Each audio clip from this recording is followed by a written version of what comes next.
le monde des eaux. Maintenant allons faire notre visite dans le royaume des eaux, ce dont vous appelez deuxième monde. Un vent impétueux nous accompagnait jusqu'à arriver dans un endroit inconnu. Là nous avons vu un tunnel qui tournait autour de lui-même. L'ange me dit ce tunnel est celui qui mène vers le monde satanique. Le diable a plusieurs royaumes sous son autorité, mais nous allons visiter 33 chambres de certains royaumes. La voie dont nous empruntons est l'une des celles qui sont plus fréquentées. C'est alors que nous avons commencé à faire notre entrée. L'ange continuait à me dire le royaume de Satan est divisé à 3 degrés. Le premier degré c'est les royaumes des airs, ayant la code 999. Les royaumes de la terre ayant la code 333 et 666. Et enfin les royaumes des eaux, ayant la code 777 et 555. Mais cette voie dont nous avons emprunté nous permettra de visiter les 33 chambres de ces différents royaumes. C'est alors que l'ange me dit, nous irons visiter les premières chambres du royaume des eaux dans la première fraternité. Le diable a des royaumes dans des océans, des fleuves, des rivières, des ruisseaux, etc.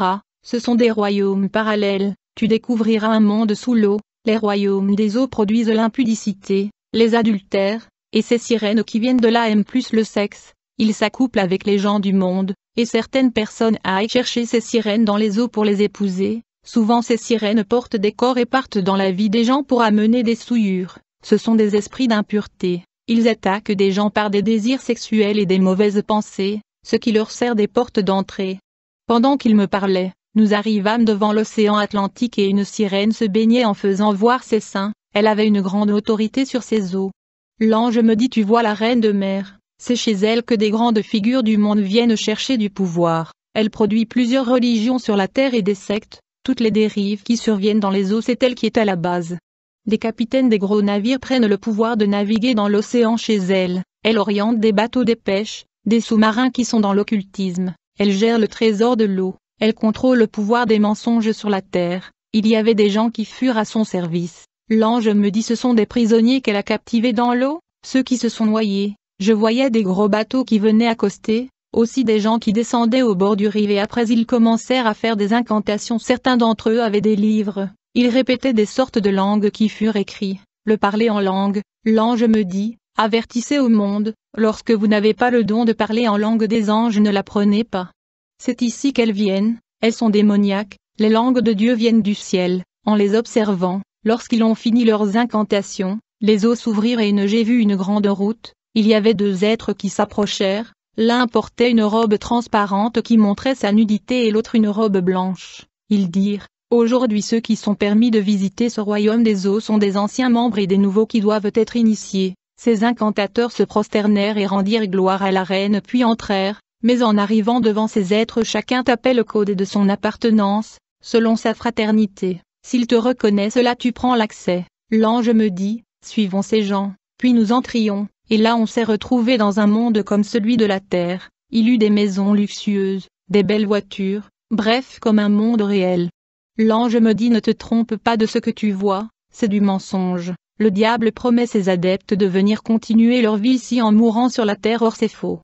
Les autres sont impatients de venir à cet endroit, les démons prennent même les images des gens qui furent sur la terre et qui sont morts pour tromper ses adeptes en leur démontrant que la vie continue. Il y a des gens du monde qui ont épousé des sirènes et ont des enfants ici, des professeurs des universités viennent étudier ici pour chercher le savoir, des politiciens pour chercher le pouvoir, etc. L'ange me dit encore, le monde est contrôlé par la spiritualité. Je t'amène maintenant par la route de différentes loges et tu verras certaines personnalités qui viennent ici. On a emprunté une route droite à laquelle se situaient des différentes loges de ce monde dont la Prima Curia, Message de Graal, Lion Club, Franc-maçonnerie, Rose-Croix, Maïkari, etc. Cette voie fut empruntée par diverses personnes. En passant, j'ai vu à côté quelque part fut mentionné Assemblée Générale. L'ange me dit là où se réunissent ceux qui ont des responsabilités religieuses, ce qu'on appelle l'œcuménisme. Ils furent assis selon leur degré. La personne qui se tint devant eux disait vous avez besoin de certains outils pour faire en mieux votre travail. Vous aurez besoin des bagues. Devant eux se trouvait un tableau qui afficha directement les sortes des bagues selon leur fraternité, chaînettes et gourmettes. Je fus étonné, puisqu'ici dans notre monde il y a plusieurs pasteurs qui portent ces bagues. L'ange me dit ces bagues consistent à jeter la malédiction sur la foule, ce sont des bagues de la prospérité maléfique, ça sert à tirer les gens vers eux et à produire des miracles extraordinaires. Après il leur dit, il vous faut encore des talites pour la voyance afin de prophétiser sur les gens, des cornes, fioles d'huile, bouteilles d'eau, du sel, certaines tenues vestimentaires occultes pour leur pratique dans leur culte et campagne, etc. Il leur accorda certains enseignements occultes pour la séduction des membres, notamment, l'ordre de Melchizedek, sortir du corps, les invocations des anges, le mystique de la Trinité, atteindre l'ordre élevé, développement de ses propres capacités. Prêcher la repentance et la sanctification qui ne sauvent personne, ne pas offenser la liberté des fidèles, enseigner-leur ce qu'ils veulent écouter, etc. Au moment où il donnait ces instructions, j'ai vu alors un être avec une forme très bizarre. Il dit à celui qui parlait, j'ai quelques instructions à donner. Il prit la parole et dit, nous avons un grand combat contre les forces du bien, notre objectif c'est d'établir les ténèbres partout et d'envahir le camp des saints, voici ce que vous devez faire, tous celui qui vous combattez faites de même. Faites en sorte que les fils des Lumières soient rejetés, persécutés, montez des visions, des prophéties, des songes négatifs contre les vrais serviteurs de Dieu. Injectez-les chez les chrétiens pour qu'ils leur détestent. Interdisez toutes les églises de la lumière de se développer. Empêchez leur croissance, emprisonnez les bénédictions de leurs fidèles, étouffez-les, que leurs enseignements ne convainquent pas plusieurs, que les gens ne soient pas au courant d'eux, que les gens ne reconnaissent pas leur mérite, que leur grande réalisation soit trouvée normale aux yeux du monde, qu'ils travaillent dur et n'en bénéficient pas. Envoyez-leur l'esprit de l'échec, attirez-leur beaucoup des malheurs et faites-les croire que ce sont des épreuves de la vie chrétienne. Attirez-les toutes sortes des persécutions, qu'ils soient toujours détestés, donnez-les l'amour de l'argent, qu'ils servent leur Dieu pour la réussite de la vie, donnez-les le goût de la luxure, voiture, habillement, maison, etc. Donnez-les la vie de passer le temps, envoyez-les beaucoup des sorciers, des démons incarnés, des sirènes, pour assumer des postes clés de leur ministère afin de les entraîner en faillite, susciter des faux partenaires qui leur donnent de l'argent venu du monde des eaux pour voler l'onction, pour les affaiblir et injecter plusieurs maladies, susciter des gens sous l'apparence de soutenir leur ministère, afin d'infiltrer leur vie pour la destruction, faites en sorte qu'ils soient toujours occupés par des inquiétudes des gens dont vous les enverrez, afin de ne plus penser à eux-mêmes. Suscitez des accusations contre eux, faites en sorte que chaque erreur soit étalée sur la voie publique, rendez nulles leurs déclarations sur la vie des gens, qu'ils ne profitent pas de ce qu'ils gagnent, rendez leur vie difficile. Tous ceux qui se convertissent à leur message soient rétrogradés, créez beaucoup des hypocrites parmi eux, combattez l'unité, la fraternité parmi eux. Qu'ils soient divisés à propos du mérite des uns et des autres, que ceux qui les suivent ne soient pas engagés totalement dans leur ministère, quiconque acceptera leur ministère ait des difficultés, en fin de compte qu'ils s'éloignent, que leurs adeptes ne grandissent pas devant toute leur connaissance, qu'ils restent statiques et ne ressentent aucun progrès. Associez-vous à leurs adversaires et combattez-les ensemble, envoyez contre le Fils de la lumière des esprits des eaux, qu'ils les prennent pour des femmes et maris de nuit. Accouplez-vous avec eux et ayez des enfants spirituels, s'il y a une bénédiction dont vous n'arrivez pas à arrêter alors il faut la retarder, mariage retardé, chômage prolongé, stérilité prolongée, etc. Combattez-les pour qu'ils ne respectent pas des instructions de leur Dieu, détruisez l'éducation de leurs enfants, faites en sorte qu'il n'ait pas de la courtoisie entre eux. Assistez à leur culte pour avoir le moyen de les combattre, soyez toujours au courant de ce qui se passe entre eux, écartez tous les gens qui peuvent les aider, faites en sorte qu'ils entretuent, envoyez-leur la puissance de la sorcellerie et des démons pour qu'ils soient possédés, travaillez dur, volez leurs étoiles, il leur dit, retenez que vous triompherez au détriment de leur ministère. Vous êtes là pour propulser le monde des ténèbres, vous savez que les fils de la lumière sont des paresseux, ils ne supportent pas des combats prolongés. Chaque fois qu'ils vous enverraient le feu dans leurs prières, poursuivez-les dans leurs occupations. Après avoir fini ces déclarations, tous les hommes qui furent dedans l'acclamèrent et furent contents. Ils dirent ensemble, gloire à notre pouvoir, à notre royaume, à notre domination. La première personne qui présida la réunion dit, nous mettons à votre disposition toutes sortes des démons afin que quiconque suivra tous ce dont vous faites soit possédé. Puis leva une épée et dit vos fidèles sont directement nos adeptes. Nous vous donnons le pouvoir de les envoûter, peu importe vos bêtises ils vous acclameront toujours. À chaque fois que vous aurez besoin d'un sacrifice, prenez parmi ceux-là qui croiront en vous, nous vous enverrons des belles femmes et des beaux hommes, des différentes personnalités afin d'influencer les faibles pour leurs adhésions au sein de vos communautés, nous soignerons toujours votre image et susciterons des gens qui vont témoigner en votre faveur, Défendez toujours votre honneur, tuez tout celui qui parlera en mal contre vous. Nous vous accordons encore le pouvoir de connaître la vie des gens pour prophétiser ce qui le dérange, aussi le pouvoir de vivre heureux, ayez toujours une vie impressionnante. Chacun de vous aura un démon qui fera le travail à sa place pour qu'il le rende parfait. Nous vous accordons encore le pouvoir d'appréciation, les gens seront contents de la manière dont vous ferez votre travail. Construisez des très belles églises, limitez tous les indices possibles qui peuvent vous faire dénoncer, entraînez vos proches et vos enfants dans la voie que vous suivez. Soyez toujours des grands influenceurs partout où vous retrouvez, respectez toujours vos rituels, à chacun selon sa tradition, il leur dit, après les instructions qui vous ont été données, maintenant commençons notre rituel de la malédiction du jour. La personne qui parlait, fit appel à l'intendant, et celui-ci étendit sa main à la direction d'une porte, qui fut ouverte, directement un être mystérieux fut son entrée avec un bassin rempli du sang humain, il proférait des paroles là-dessus, puis il éleva ses deux mains vers le haut. En conséquence j'ai vu des milliers de sirènes apparaître, tout le monde qui était dans ce rassemblement chacun était censé prendre sa femme sirène pour un accouplement jusqu'à ce qu'il ait orgasme afin de prélever des semences chez les hommes comme chez les femmes, ces semences furent mises dans le bassin contenant le sang puis on appela chaque membre pour venir renouveler son alliance. Chacun devait prêter serment de fidélité à la fraternité, la personne qui détenait le bassin du sang leur donna des instructions afin de garder le secret de la fraternité. Il y avait beaucoup de paroles maléfiques que leur disait ce démon donc je ne suis pas prêt à vous le dire. Chaque pasteur qui passait devait reconnaître avoir vendu son âme et celle de ses fidèles, après il devait avoir encore une autre séance des relations sexuelles entre les personnes de la même nature. La personne qui dirigeait leur donna encore le pouvoir d'envoyer des démons sur les corps de gens afin de voler leurs étoiles, celui de ne jamais être contesté, d'affaiblir toutes informations négatives contre eux. Alors l'ange me dit, ces gens peu importe ce qu'ils peuvent faire dans ce monde, quoi me prendre la femme, le bien ou l'argent d'autrui, etc., ils auront toujours le pouvoir.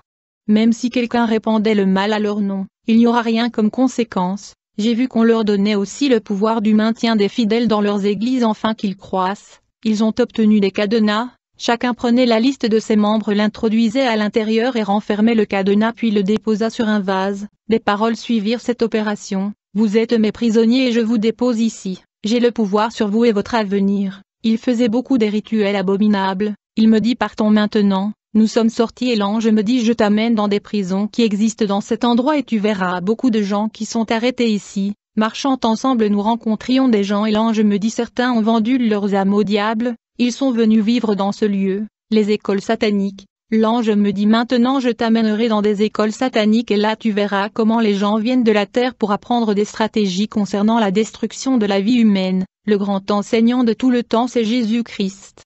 Mais après lui c'est Satan. Tout en étant étonné, je lui dis, t'es sérieux dans tout ce que tu me dis? Il me répondit je te montrerai pourquoi on l'appelle serpent ancien. Plusieurs secrets lui ont été dévoilés. Son combat avec l'homme c'est celui de la ruse. Nous étions en chemin avec cet ange, je ressentais une puissance de la sorcellerie à cet endroit. Nous sommes arrivés quelque part où il y avait des soldats qui suivaient une formation, devant eux, une télévision et un être mystérieux qui enseignait. L'ange me dit viens te mettre derrière eux pour une bonne compréhension. Il dit ici tous ces gens sont des sorciers, ceux qui travaillent ici sont des soldats, les autres sont des démons qui sont au service des occultistes qui se trouvent sur la terre. Il les envoie pour aller soit tuer des gens à leur profit, soit donner des maladies aux gens. Parfois il y a des répercussions lors des missions qui leur sont confiées, parfois des échecs, ainsi de suite. Voilà la raison pour laquelle ils suivent des formations pour améliorer la manière de travailler, ils font tout pour qu'ils soient toujours en avance.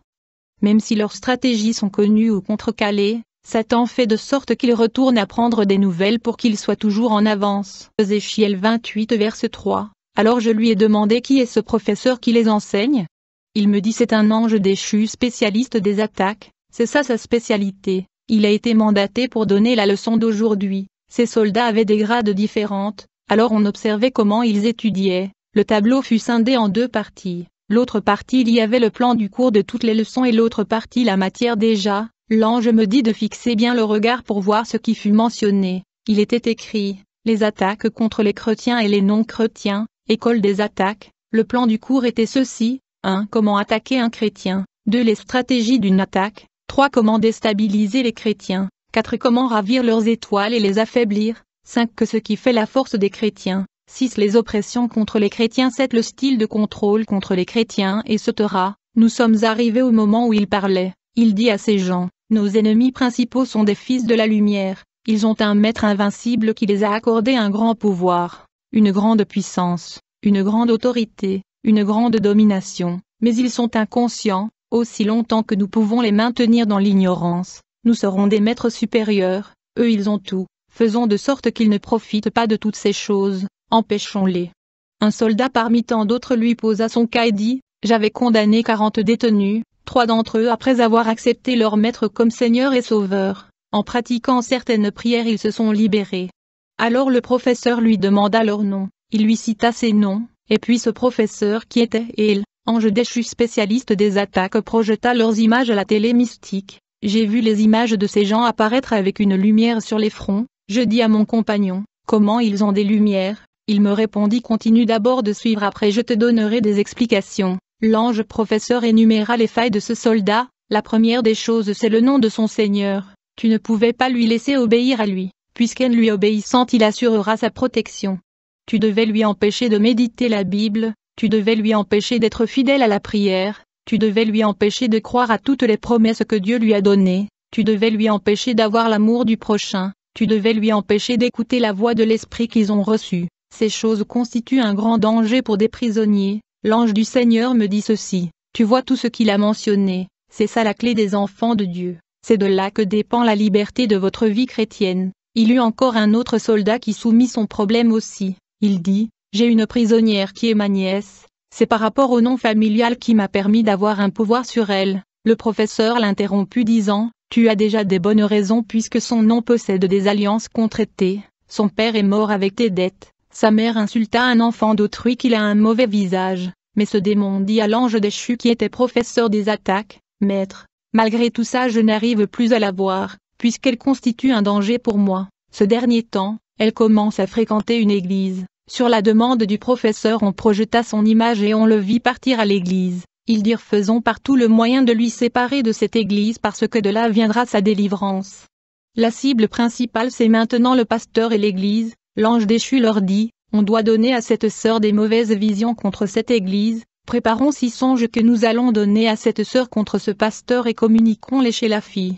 Suscitons encore des gens parmi les proches de la fille avec des mêmes songes afin de créer une confusion, envoûtons aussi des faibles prophètes pour qu'ils prennent des visions négatives, créons des problèmes entre eux au sein de l'église voire même dans ses offrandes à chaque fois qu'elle la présente, en voyant toutes ces choses elle sera confuse et abandonnera l'assemblée. Cette proposition plut à tous et ils acclamèrent l'ange déchu disant qu'il est très sage. Tout le monde commença à poser son cas. L'autre dit, je travaille quelque part, mon collègue a obtenu une promotion, étant jaloux je lui ai donné une maladie qui devait être incurable, la société a tout fait mais en vain.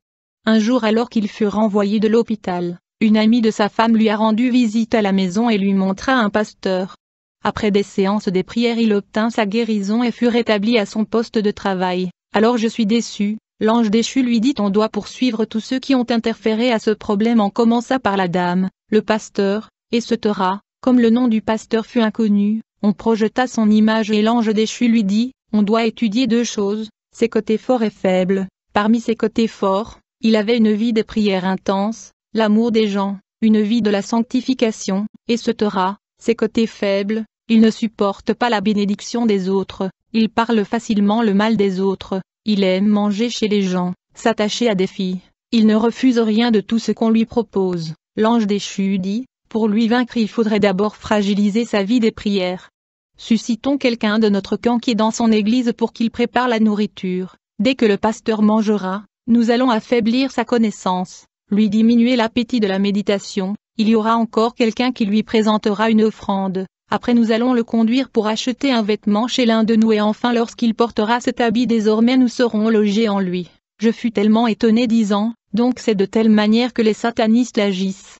L'ange me dit lorsque vous priez pour quelqu'un automatiquement vous êtes engagé dans son combat, la vie des prières c'est comme une batterie, à chaque fois que vous priez vous vous rechargez et vous gravissez des niveaux spirituels, vous devenez de plus en plus invincible. Dis à l'église ce dont tu es en train de voir, dans le monde satanique. Ils prennent des images des gens les étudient afin de vous faire tomber.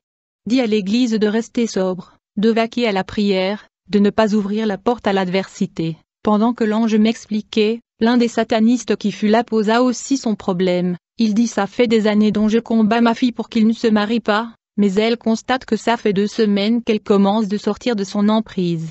Alors l'ange déchu lui dit: tu connais le règlement, commence à faire des choses qui peuvent exciter sa colère. Une fois au bout de son souffle, elle n'aura plus des réserves. Quand elle dira de paroles déplacées, tu auras l'accès dans sa vie, et cette fois-là vient avec des combats interminables. J'ai posé la question à l'ange: quel est ce combat interminable? Il me dit: beaucoup de gens sur la terre ont des problèmes qui n'ont pas de solution. Tu verras, quand quelqu'un augmente sa vie des prières, les démons viendront enlever tout ce qu'ils avaient imposé comme problème. Après ils reviendront pour continuer leur combat. Voilà pourquoi plusieurs ne triomphent pas. Il y a des gens qui quittent même leurs assemblées croyant que le pasteur n'a pas l'onction ou Dieu n'agit pas. Je lui ai posé la question de savoir que devrions-nous faire pour vaincre ce combat? Il me dit: pour cesser un combat il faut le gagner, et ce faire, il faut s'attacher à Dieu, avoir des heures dans la prière, demander l'onction de la victoire, suivre des directives divines, garder une conduite intègre. Ce sont là les armes destructives contre le plan du diable. Il me dit: beaucoup veulent gagner le combat mais ils ne s'attachent pas à Dieu. J'ai voulu rester là pour écouter ce qui se passait là-bas, mais l'ange me dit: tu as beaucoup de choses à visiter, je t'amènerai dans une autre école satanique. De là il amena encore dans une école satanique. Une fois arrivé, ce fut comme une salle de classe. Il y avait un monde qui fut là et tous étaient nus. L'ange me dit: ici leur spécialité c'est le rapport sexuel. Il y avait aussi un ange déchu qui les enseignait, leur donnait le cours des contacts sexuels. Sur le plan du cours il fut mentionné: comment voler une énergie spirituelle d'une personne? Comment entrer en contact avec un organe génital d'une personne? L'importance des semences des humains, etc. L'ange déchu leur dit: savez-vous que des relations sexuelles sont une arme forte qui nous permet de gagner des milliers de gens sur la terre? Il faut utiliser cette arme comme il faut contre les humains. Savez-vous qu'eux-mêmes ouvrent grandement les portes? Je vous montrerai des nouvelles issues. Il pointa son doigt à la direction de la télé. Après 3 images sorties de là, le téléphone, ordinateur et la télévision, il dit: ces 3 armes nous permettront la transmission de nos informations. Faites des publicités, des séries télévisées, bref tout ce qui sera à caractère de publier la nudité ou les parties intimes du corps d'un être humain, puis jetez la malédiction là-dessus, puis vous entrerez en contact avec leur sexe et par là vous aurez à détruire leur vie. Faites sortir des vêtements féminins, démoniaques, qui excitent les gens. Faites en sorte que la nudité des filles soit exposée pour que les gens soient possédés à travers ça. L'autre qui fut là posa aussi son problème. Elle dit: il y a de cela 3 mois que je viens de me séparer d'un jeune homme. Je l'aimais tellement à tel point que j'exploitais aussi son étoile. Le jeune homme est allé se rencontrer avec une fille qui est du côté de la lumière et l'a amenée dans leur assemblée et nous nous sommes séparés. Alors je veux qu'il reste à moi, même en esprit, pour que je sois sa femme, afin de manipuler toujours sa vie. L'ange déchu lui proposa ce qui suit: porte un habit qui expose ton corps et envoûte tes parties intimes. Lors de votre rencontre, son regard sera fixé sur ces parties. Quand bien même il va résister pour la continuité de votre relation, donne-lui des mauvaises pensées qui seront une porte pour toi dans sa vie. Quand tu coucheras avec lui au moyen de songes, prends sa semence qui est son étoile,